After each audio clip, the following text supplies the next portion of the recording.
Hello everyone, this is John S. Rhodes of the Rhodes Brothers, and this is Greater Wealth Through Mastery. The topic of today's short talk is a debt confession.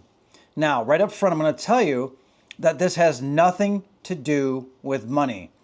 But I would also say that the type of debt that I'm going to be talking about and explaining is far more important to your well-being, to your mind, to your emotions. It's also a type of debt that can harm your financial situation. It can have a real impact with how you interact with others. It can have a huge impact on your health as well. So let's dive right in. As I said, this has nothing to do with money, at least not directly. Instead, what I'm talking about is the debt of time.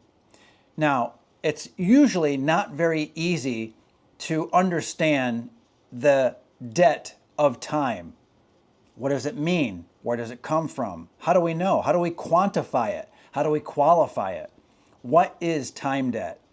Well, what it comes down to is an obligation that you have, or very importantly, you have the perception that you owe someone something. Now, again, this is not financial. This is about your time and what you think you owe to something or to someone. And as a result, you have what I call mental overhang. What that amounts to is a feeling of debt, of frustration, even a bit of depression and anxiety. When you owe someone or something time, it is a monkey on your back. It is an obligation that you feel like you must fulfill. This is very frustrating. This can be the kind of thing that could stop you, prevent you from achieving your goals and dreams. But stick with me. I promise to explain the way out of this debt hole, right? So you have a amount of debt of time that you feel like you owe to something or people. And how do you know exactly what that looks like? So this is something that will shock you. At least it shocked me when I realized and embraced it.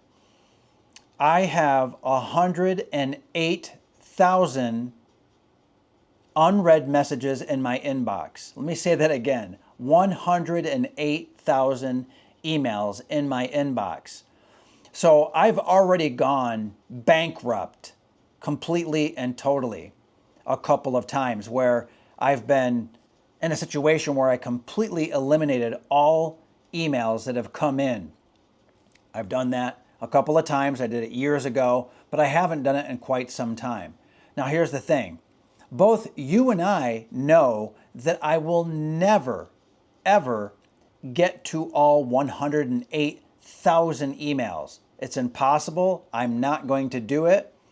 So I could follow a process of going bankrupt on my email again and just wipe out all emails that are in my inbox. Just grab them all and then archive them, get rid of them.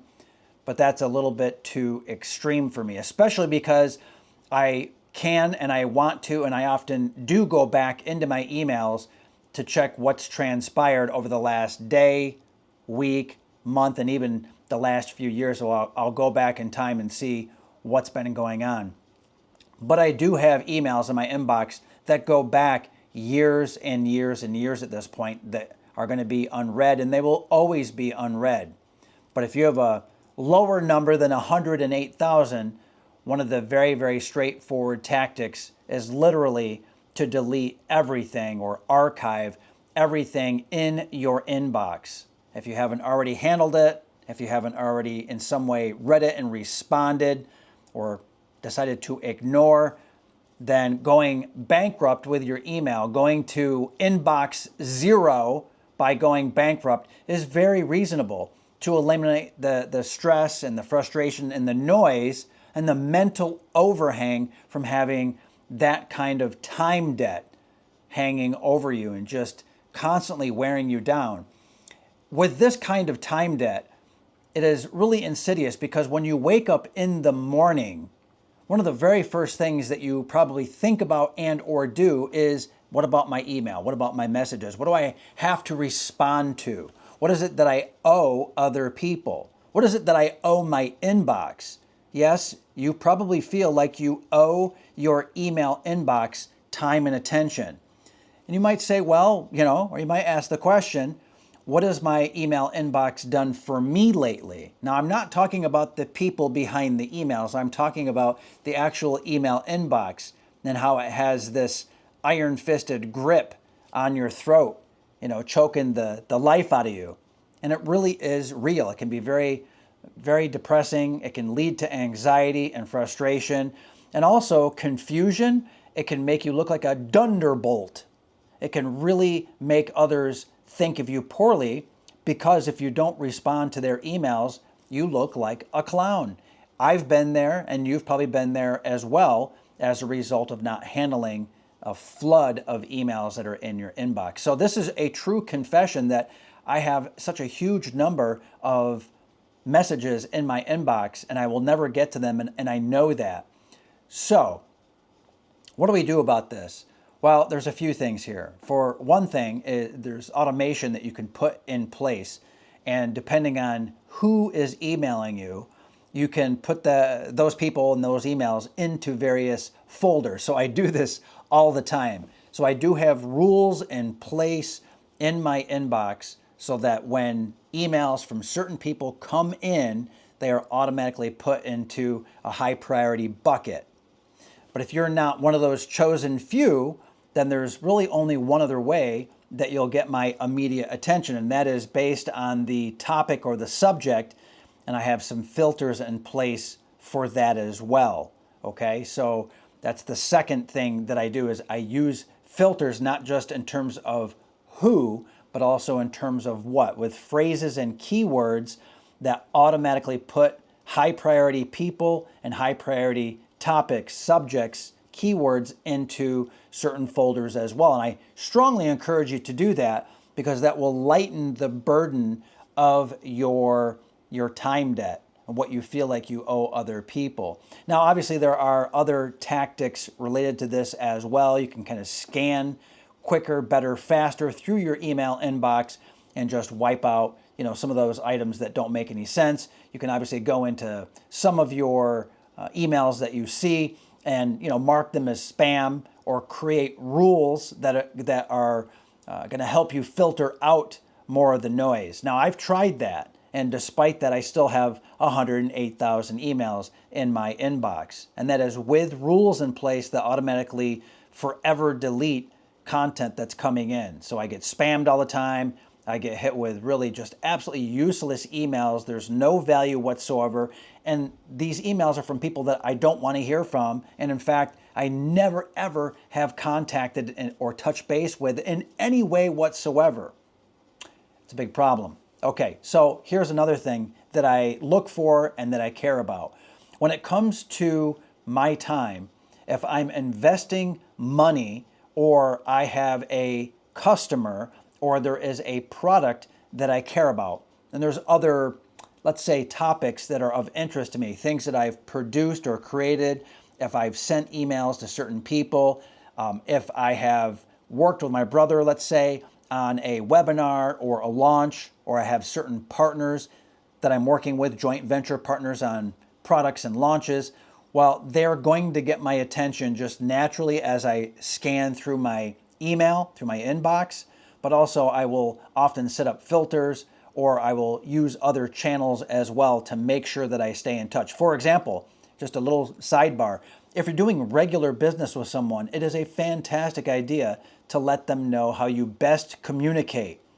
Good example within that example is if I have a close partner that I work with and we're going back and forth and it's part of a launch for a product, like a digital product that we're releasing, then I'll do my very best to get that person's phone number and I will give them mine so we can go back and forth by text because I do pay attention to my text messages.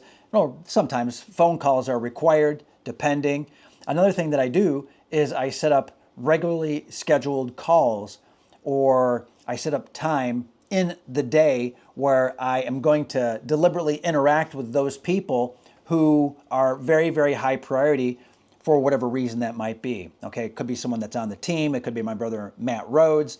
It could be because there's a training session that I'm giving or training that I am going to be involved in. I'm going to consume the content. And in that case, I use my calendar as a crutch. I use a to-do list as well as a mechanism for handling the time stress, because I do have that time debt. Now, am I going to go through and delete all my emails? I've already said no. I'm just not going to end up going, email bankrupt again. But it's very likely that I'm going to go through and wipe out a lot of the email. Now, another topic of consideration is you could hire a virtual assistant to go through and handle your emails. Here's the problem. You can do it, and it's very effective, and I have done that in the past. But there is a trick here. You should have at least 2 email addresses if you're doing that, because you should have your personal email address, and then you should have a business email address. And the purpose for that is that there's a firewall between the two, so that if you have a virtual assistant who's helping you out, you probably don't want to give them access to your personal email. Maybe you do, maybe you don't. Kind of depends on the type of communication that you're doing and what is inside your personal email box. But if you have a professional email address, an inbox, then you could possibly outsource or otherwise delegate the email management to someone else to go through and sift and sort, create rules for you, prioritize, let you know, text you, follow up with real-time chat messages. Maybe it's through Discord or Skype or Facebook or some other channel where it's a little bit quicker and immediate for you. So that's another tactic for handling the debt overhang, the debt overload, right? That mental overhang, which is really what it comes down to. So I want to stress this very much. It really matters who has emailed me. It also matters what is being worked on right now. What have I committed to? If people are emailing me and I haven't already made a commitment to them in some way, I know that I'm going to miss some messages that are incoming. And that's my loss. It's going to happen, and it has happened. I'm going to miss the opportunity for deals. I'm going to miss the opportunity to, work with a new partner. But I will tell you that the way that I do prioritize things is on existing joint venture partners, on my family, but also on existing customers. Like perhaps you have made an investment in a Rhodes Brothers product. We give you the very, very highest possible priority, and that is not a debt in any shape or form. We love to hear from our customers about what they're doing, how they're succeeding, how we can change things, how we can upgrade things, what they're looking for. So we are very, very active with our email list. We're very active with our customers. Our team is centered around satisfying the customer in a variety of ways. It could be new products that we launch. It could be webinars. It could be teachings and trainings just like this one. My point, though, is that if we do see emails, if any of us see emails in our inboxes and they're from customers, we typically know very quickly as a result, right, of the filters that we have in place and also various stamps, timestamps, and other tags that we have inside emails that we send out. And we do this on a regular basis. We do it, in fact, multiple times a day in different accounts. I don't want to go into it too much because there are security ramifications. Now, kind of think about the virtual assistants that we have on staff that work with us. And you should be thinking of the same thing as well. So I'll leave it at that. I will say that what you focus on grows. So if you focus on the highest priority activities and the highest priority people in your life and in your business, email is just another tool.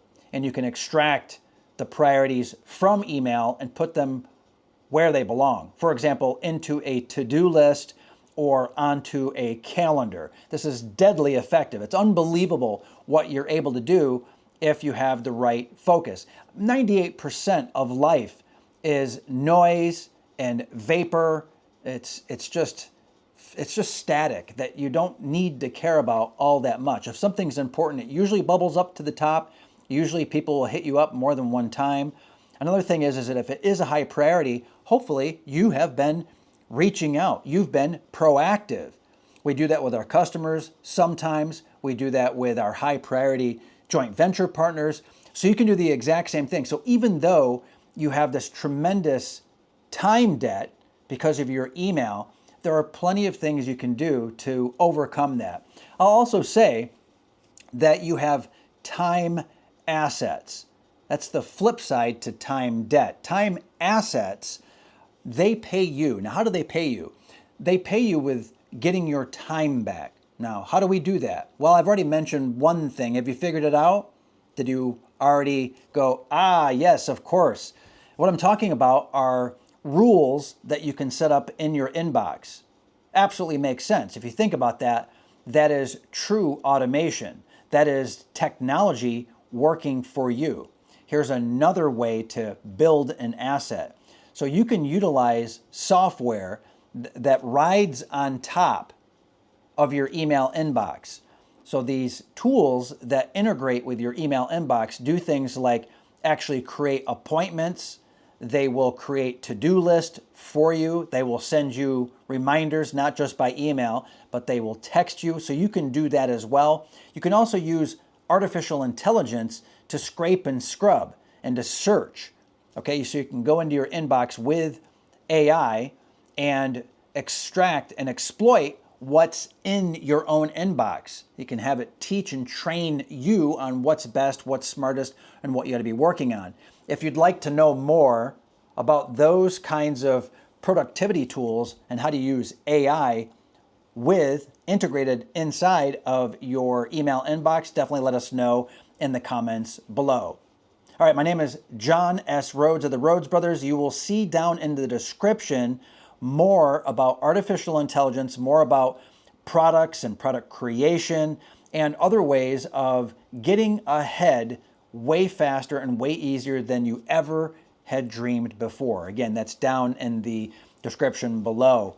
And I encourage you to take a look. We have a lot of free resources that are available. Of course, give this video the thumbs up, like, share, subscribe, and everything else. I would also say another thing here as we're wrapping up. It is okay to have a debt and never pay that debt off. In this case, we're talking about 108,000 emails in my inbox that I will never all take care of. I might take care of a few thousand of them, but I would say over 100,000 of those emails will never get touched or handled or taken care of directly by me or anyone on my team. And it's okay to ignore that kind of debt. It's okay. I'm giving you permission. You need to give yourself permission because that's how life works. If something is that important and that critical, those people in your life will find other ways to reach you. And or you will look inside your own soul, your own mind, and you will hunt and search in your own inbox and find those things that really resonate with you or that you forgot about, or that, hey, you do a search and then you find something that was from a few months ago and that can act as a reminder. So a tip within a tip is occasionally go into your email and do searches for some things maybe that you are starting to work on. Maybe plans that you had, people that you're thinking of, because those reminders are very, very useful to you because they activate the assets that are already available in your inbox. So the debts that are inside your email inbox can be converted into assets. So they go from being a liability to an asset because you never got rid of those emails. You're able to find those emails with maybe the attachments, maybe certain individuals or groups that you hadn't thought of in a while. So it's not entirely a liability or entirely 100% debt. There is value in having some of those emails readily accessible. All right, that's what I've got for you today. Again, this is John S. Rhodes. What do you think? Does this resonate? Does this ring true? What's been your experience? Please send this video to someone who you think would get value out of it. It's from referrals like these that this channel grows, and you can share that value with other people.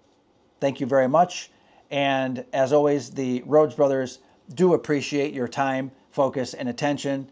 Go ahead and subscribe to the channel if you haven't done so, and we'll see you in the next training. Thank you and take care.